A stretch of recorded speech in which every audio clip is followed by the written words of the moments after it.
Ang ganda kasi siyang tingnan. Lalo kung punong-puno ng Mm. Ah! Oh, yummy. More? Oh, sige, hawakan mo. Mhm. Sige, yan mo man. Tignan natin. Bitawan mo dito. Tignan natin. Sige, you hold. Mhm. Sige, ayan mo man. Tignan natin.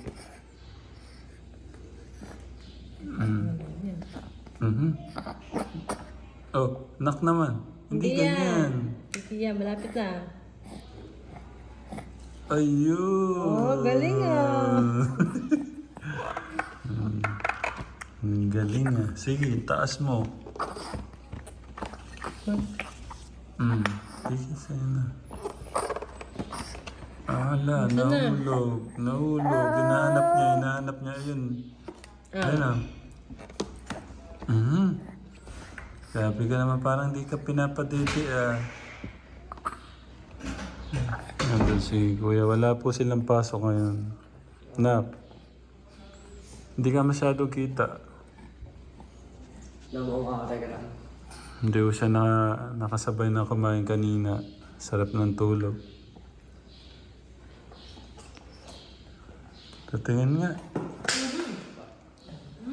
Pagwapo ka ng pagwapo. Ay! Woy!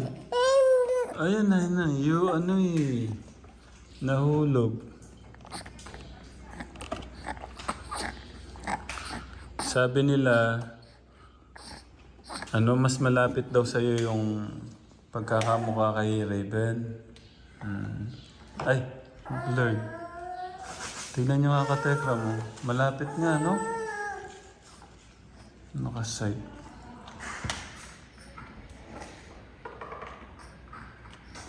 Yummy? Ano po siya? Dinala ka sa hospital nung...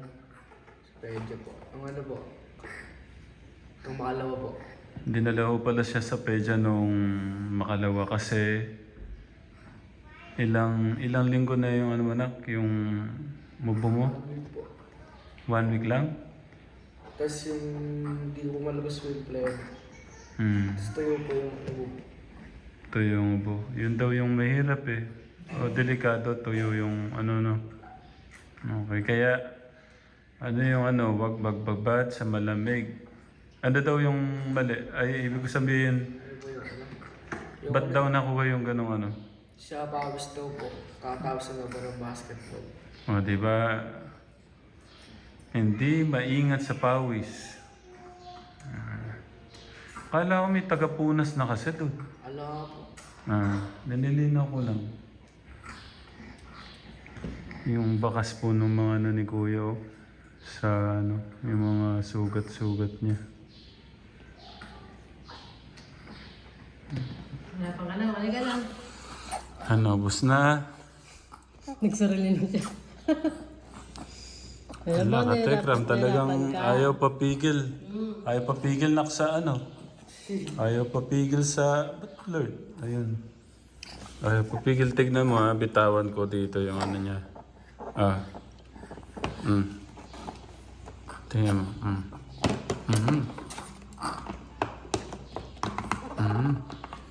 Kala niya mawawala eh.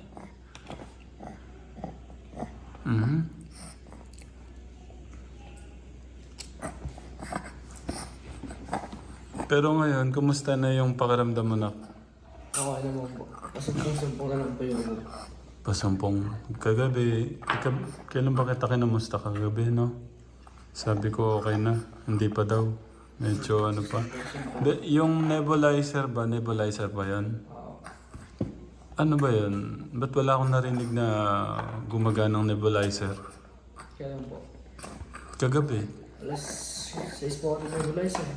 Hindi na po ako nakapag-iwasan ng alas 11 po eh.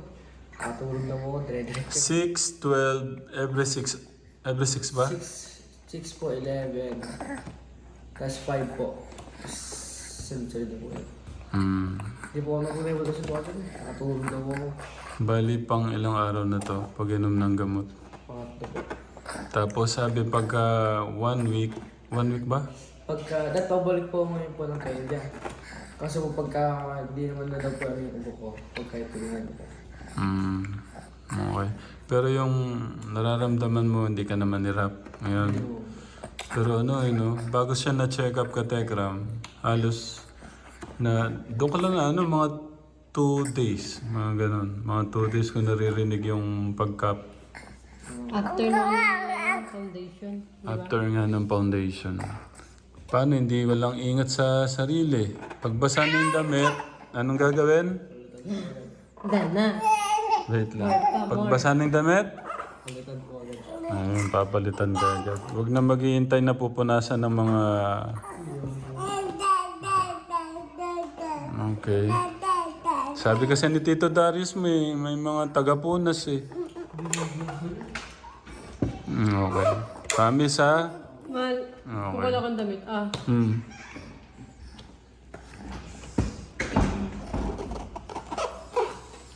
Raven.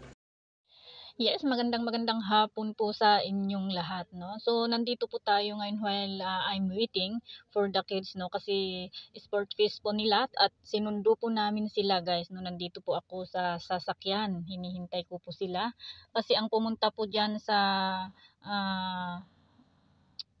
podium ay ang aking amo, no? So while we are waiting for them is naisipan ko po, no, kasi napanood ko po yung upload ngayon ng Tikram Kids about kay Kuya Dave. So ayan po ang ating Kuya Dave, no? At masasabi ko lang sa batang yan ay alam mo yung hindi siya pabebe, no? Hindi siya paalaga, no? Kung tutuusin, hindi po siya paalaga kasi may sakit na po siya, na ospital na po siya, hindi pa alam ng kanyang tatay, no? So ang kagandahan nun, guys, is nagpadala agad siya sa pedia at nalaman kung ano po yung kanyang iniinda or kung ano po yung kanyang nararamdaman at nakita niyo naman yung paliwanag niya, no? Dahil po ang ating Kuya Dave kasi, guys, is pawisin na bata, no? Di po ba?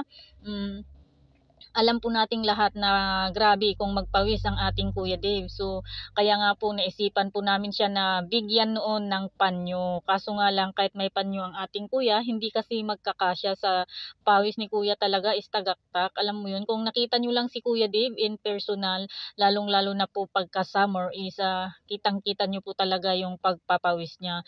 So, ayan, at sabi ko nga hindi po siya pabebe, na kung may nararamdaman siya is alam mo yung parang bata na mag-aano na sa magulang, si kuya ay hindi. Kung kaya niya pong i-handle, hinahandle po niya ng sarili niya. Kumbaga, kaya niya pong sabi ko, gusto niyang siya mismo sa sarili niya ang gagawa ng paraan. Ayan po ang panganay ni Tikram.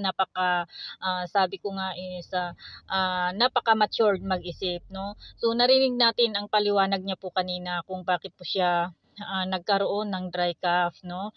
Dahil po nga sa pawis. So kagaya po natin, ganyan din po ako, guys, kung nagkakaroon po ako ng inaatake po ako ng asthma sa summer o kaya sa winter is sa summer is para po sa na pag yung pawis ko rin po ay natutuyo, no? Kaya kailangan ko pong may dala pag lumalabas po ako nag-holiday, may dala-dala po akong mga towel at t-shirt para pamalit. So ayan po ang dahilan at huwag po tayong mag-alala kasi nga after a week or kung hindi daw po uubra, no, walang pagbabago yung kanyang ubo, ay babalik ulit siya sa pedia, no? May ano naman po siya, may check up po ulit siya after a week. So ayan po ang ating Kuya Dave. So Kuya Dave, mag-ingat-ingat ka, kuya, no? Sabi nga ng tatay mo, alagaan mo ang iyong sarili, ingatan mo ang iyong sarili, no? Kasi sabi ko nga, kaming mga supporters mo, kaming mga nagmamahal sa iyo, pag nalalaman po namin na ikaw ay may dinaramdam, na ikaw ay may sakit, ay alala po kami sa iyo. But kudos to you, young man, kasi alam mo po ang iyong ginagawa, no? Alam mo ang iyong ginagawa in times na nagkakaroon ng di inaasahang problema. So ayan, basta isipin mo lang, mahal na mahal ka namin at nandito lang kami, no, para sa iyo. So, ayan guys, ulitin ko, wag po tayong mag-alala para sa ating Kuya Dave. Bye po and God bless po sa ating lahat.